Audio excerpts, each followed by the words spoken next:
Hello dear viewers, আসসালামু আলাইকুম। আমি আর্কিটেক্ট সজীব জাহান, আপনাদের সবাইকে শুভেচ্ছা, স্বাগতম। আমাদের এটা একটা interior related official YouTube channel. আমরা এই চ্যানেলের মাধ্যমে চেষ্টা করি আপনাদেরকে ইন্টেরিয়র ডিজাইন সম্বন্ধে কিছু আইডিয়া বা ধারণা দিতে এবং এই রিলেটেড বিষয়গুলো এখানে আলোচনা করে থাকি।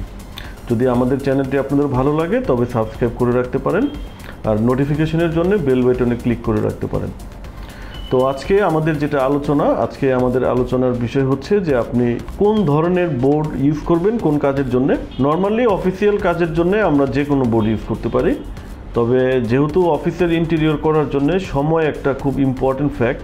মানে একটা আপনি অফিসের ফ্লোর নিয়েছেন যেটার ভাড়াই হয়তো 2-3 লাখ টাকা, তো এখানে তো আপনি নিশ্চয়ই 4-5 মাস সময় ব্যয় করে একটা ইন্টেরিয়র করাবেন না। আপনাকে একটা ইন্টেরিয়র 1 মাসের মধ্যে শেষ করতে হবে বা ম্যাক্সিমাম 1.5-2 মাসের মধ্যে শেষ করতে হয়।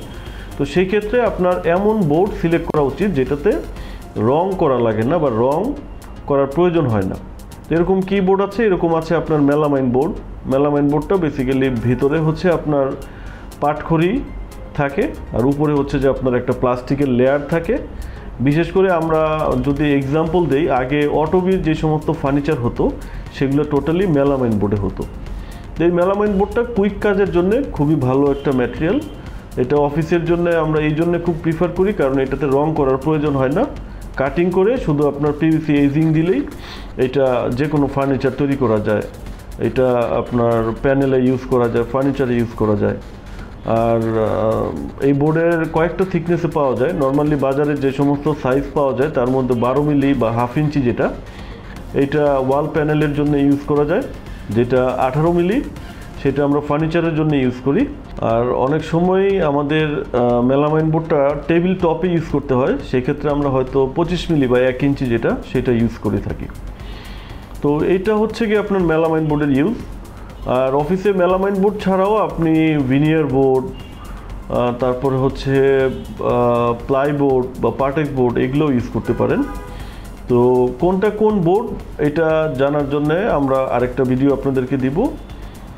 তো এখন আজকে আমরা আলোচনা করছি যে আসলে কোথায় কোন বোর্ডটা আপনি ইউজ করতে পারেন বা কোন বোর্ডটা ভালো। তো অফিস ইউজের জন্য এটা বললাম। আর নর্মালি সিলিংয়ের জন্য এখন সবচেয়ে পপুলার হচ্ছে জিপসাম বোর্ড। আমরা সমস্ত কাজে এখন জিপসাম বোর্ড ইউজ করতেছি। আগে এক সময় আমরা পার্টেক্স বোর্ড গর্জন কাঠ দিয়ে ইউজ করতাম, কিন্তু মেনটেন্যান্সের দিক থেকে দেখলাম যে এইটার চেয়ে জিপসামের পারফরমেন্স খুবই ভালো এবং এটাতে ফিনিশিং ভালো হয়। তাই আমরা এখন গর্জন কাঠ বা পার্টেক্স বোর্ড ছাড়া জিপসামের বোর্ড ইউজ করতেছি। তো এটা গেল আপনার ফার্নিচার আর সিলিংয়ের কথা। এবার যদি আমরা রেসিডেন্সিয়াল প্রজেক্টে আসি, রেসিডেন্সিয়াল প্রজেক্টে সবচেয়ে বেশি ইউজ হয় আসলে কয়েকটা বোর্ডই ইউজ করা যায়, ভিনিয়ার বোর্ড বা প্লাই বোর্ড। তো ভিনিয়ার বোর্ড হচ্ছে যে আপনার এটার উপরে দেখবেন যে একটা লেয়ার থাকে, এইটা অনেক সময় সেগুনের হয় তখন আমরা টিক ভিনিয়ার বলি, বা ওয়ালনাট হয় অথবা ওকের হয় তখন আমরা ওক ভিনিয়ার বলি বা ওয়ালনাট ভিনিয়ার বলি।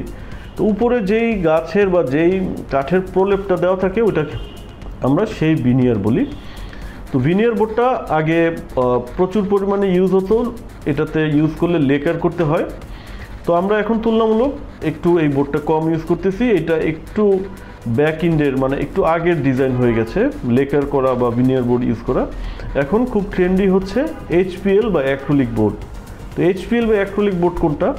বেসিক্যালি যেটা বেইজ একটা বোর্ড থাকে, যেমন ধরেন এমডিএফ বোর্ড অথবা প্লাই বোর্ড, এইটার উপরে যখন আমাদের ওই এইচপিএল শিটের থিকনেস হচ্ছে 1 mm বা 1.2 mm হয়। এটা বিভিন্ন কালার শেডে হয়, যেটা আমরা নর্মালি এতদিন ফর্মিকা নামে চিনতাম। ঠিক আছে, তো ফর্মিকার চেয়ে আরেকটু আপগ্রেডেড ভার্সন হচ্ছে এইচপিএল। এটার ফুল মিনিং হচ্ছে হাই প্রেশার লেমিনেট। তো আমরা যখন বোর্ডের উপরে এটা পেস্ট করি তখন এটা আমরা এইচপিএল বোর্ড বলতেছি। এটা বেসিক্যালি আমরা প্লাইয়ের উপরেও করতে পারি, এমডিএফ বোর্ডের উপরেও করতে পারি। তবে রেসিডেন্সিয়ালের জন্য আমরা বরাবরই প্রিফার করি প্লাইবোর্ড ইজ ভেরি গুড। আপনি বাজারে অনেক কোম্পানির প্লাইবোর্ড আছে, তার মধ্যে আমরা আহমদ প্রিফার করি, সুপারও ভালো। এই ভালো কিছু কোম্পানি আছে যে প্লাইবোর্ডগুলো ইউজ করতে পারি আমরা। বা আপনি যে সমস্ত ক্যাবিনেট ফার্নিচার করতেছেন এগুলো প্লাই ইউজ করে আপনি ডোকু করতে পারেন। ডোকু করলে যে কোনো কালার শেডে সলিড কালার করা যায়। তবে রিসেন্টলি আমরা প্লাইয়ের সাথে হচ্ছে যে এইচপিএল পেস্ট করেই বা ফর্মিকা পেস্ট করেই বেশি কাজ করছি। তো এটা খুবই পপুলার, এটা মেনটেনেন্স খুব লো মেনটেনেন্স এবং কাজের মানও খুব ভালো হয়। এর জন্য আমরা এখন প্লাইবোর্ডটা খুব বেশি পরিমাণে ইউজ করছি। আর ক্যাবিনেটের পাল্লাতে আপনি অ্যাক্রিলিক বোর্ড ইউজ করতে পারেন অথবা এইচপিএল ইউজ করে সেটা পিভিসি এজিং অথবা অ্যালুমিনিয়াম এজিং থাকতে পারে, অথবা অনেকেই ক্যাবিনেটের পাল্লাতে কিছু ডিজাইন চান, সেক্ষেত্রে আমরা এমডিএফ দিয়ে ওইটা রাউটার দিয়ে বা সিএনসি মেশিন দিয়ে ডিজাইন করে সেটা ডোকু কালার করি। এভাবে আমরা ক্যাবিনেটের মধ্যে এই এমডিএফ ইউজ করে ডোকু কালার করতে পারি। তবে আমরা বরাবরই প্রিফার করি ইজি মেনটেনেন্সের কথা চিন্তা করলে আপনার এইচপিএল বোর্ডটা খুব ভালো। প্লাইয়ের উপরে যদি করেন এটা কাজ খুব দ্রুত করা যায় এবং এটার ফিনিশিংও খুব ভালো হয়, লো মেনটেনেন্স। তো এই বোর্ডটা রেসিডেন্সিয়ালের জন্য খুবই ভালো, টেবিল টপের জন্য ইউজ করতে হয় না। ম্যাক্সিমাম ফার্নিচারের জন্য আমরা 18 মিলি বা 3/4 যেটা সেইটা ইউজ করি।